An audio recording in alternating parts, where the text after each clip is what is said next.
O avanço da variante Delta, mais contagiosa e possivelmente mais perigosa, provoca uma nova onda da doença do coronavírus de 2019, com mais de 700 mil casos novos e mais de 10.400 mortes notificadas no mundo na quinta-feira, e uma alta nas hospitalizações e mortes de não vacinados no mundo inteiro. A nova onda global de contaminação deflagra um debate sobre a conveniência de aplicar uma terceira dose de vacina como reforço e sobre a desigualdade na distribuição de vacinas no mundo. Pelo menos 465 casos da variante Delta foram diagnosticados no Brasil. Ela é responsável por 95% dos casos novos nos Estados Unidos, 45% no Rio e 23% em São Paulo. Isso significa que já existe transmissão comunitária no Brasil, o que exige planejamento dos administradores em todos os níveis de governo, alerta a Fundação Oswaldo Cruz, a Fiocruz. Os gestores têm de se preparar para o pior, esperando pelo melhor, adverte em entrevista ao jornal O Globo a chefe do Laboratório de Vírus Respiratórios da Fiocruz, Marilda Siqueira. Ela não sabe se a variante Delta será capaz de suplantar a gama identificada inicialmente em Manaus, que se tornou dominante no Brasil desde o início do ano, e considera fundamental o comportamento da população. É preciso usar máscara e manter o distanciamento físico-social, além de higienizar as mãos. O Fórum Nacional dos Governadores pediu ao Ministério da Saúde uma atenção especial ao Rio de Janeiro, porque é o estado com maior incidência da variante Delta.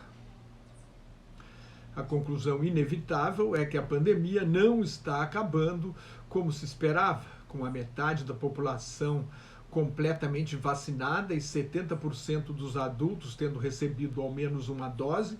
Os Estados Unidos voltaram a ter mais de 100 mil casos novos por dia, com alta de 113% em 2 semanas no contágio, e a média diária de mortes em 7 dias subiu 88%.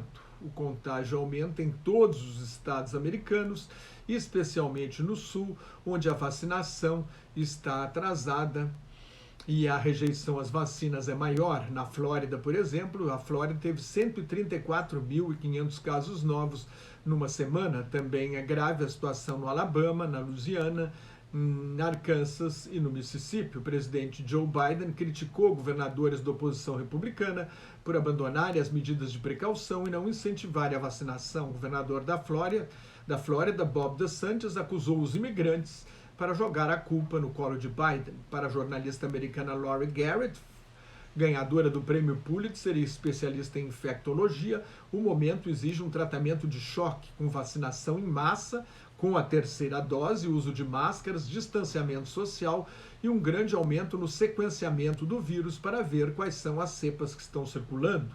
Menos do que isso, adverte a jornalista, é ceder terreno ao vírus no campo de batalha. O ex-presidente Barack Obama reduziu a escala de uma grande festa programada para este sábado para celebrar seus 60 anos completados na quarta-feira. Obama receberia 600 pessoas. Ele alegou que começou os preparativos quando a pandemia parecia estar sendo controlada antes da variante Delta se tornar determinante nos Estados Unidos. Agora a festa em Martha Vineyard será limitada à família e aos amigos mais íntimos. No Rio de Janeiro, o prefeito Eduardo Paes também recuou depois de prometer 4 dias de festas em setembro, com shows de música ao vivo na cidade. O prefeito diz que a reabertura da cidade maravilhosa depende de um acompanhamento atento dos dados epidemiológicos. O Rio de Janeiro será a primeira cidade no Brasil e Nova York a primeira nos Estados Unidos a adotar o passaporte da vacina ou passe sanitário, que já está em vigor na França, onde foi confirmado nesta semana pelo Supremo Tribunal, e na Itália. Para ir a locais de entretenimento, cultura e lazer, como restaurantes, cinemas, teatros e museus, e para tomar trens e aviões, é preciso apresentar certificado de vacina, atestado de que teve a doença ou teste negativo de no máximo 48 horas. Há 4 fins de semana, milhares de franceses protestam, mas as manifestações deste sábado aparentemente foram menores do que na semana passada, quando mais de 200 mil pessoas saíram às ruas das principais cidades da França para rejeitar o passe sanitário. A China, origem da pandemia, enfrenta a pior onda de contaminação depois do surto inicial na cidade de Wuhan em dezembro de 2019 e janeiro de 2020. É um desafio à política de erradicação total do vírus do regime comunista chinês, que se baseou em testagem, vacinação em massa, rastreamento digital e isolamento e confinamento rigorosos. Foram registrados mais de 1.200 casos na China. A capital Beijing foi isolada e toda a população de Wuhan, o berço da pandemia, 11 milhões de pessoas, estão sendo testadas pela segunda vez. Há um ano, Wuhan não tinha nenhum caso. Com medo da variante Delta, Israel, a Hungria e a Rússia começaram a dar uma terceira dose de vacina a idosos e grupos de risco. A Alemanha, a França e o Reino Unido devem fazer o mesmo em setembro. Nos Estados Unidos, a FDA, a agência federal que regulamenta remédios e alimentos, deve autorizar a terceira dose ainda neste mês. O diretor-geral da Organização Mundial da Saúde, o etíope Tedros Adhanom Ghebreyesus, protestou, pediu uma moratória, um adiamento no início da aplicação da terceira dose até o fim de setembro, quando a OMS pretende ter vacinado pelo menos 10% dos moradores dos países pobres. O diretor-geral da Agência das Nações Unidas para a Saúde Global observou que 84% dos 4 bilhões e 400 milhões de doses de vacinas aplicadas até agora no mundo foram para países ricos ou com renda média alta.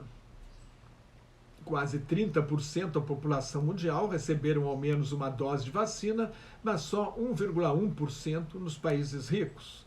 A Casa Branca alegou que o Plano Nacional de Imunização dos Estados Unidos não prejudica a distribuição mundial de vacinas. O governo Joe Biden doou 110 milhões de doses e promete chegar a 500 milhões ainda este ano, mas a Organização Mundial da Saúde adverte que são necessários 11 bilhões de doses para imunizar a maioria da população mundial e assim controlar a pandemia.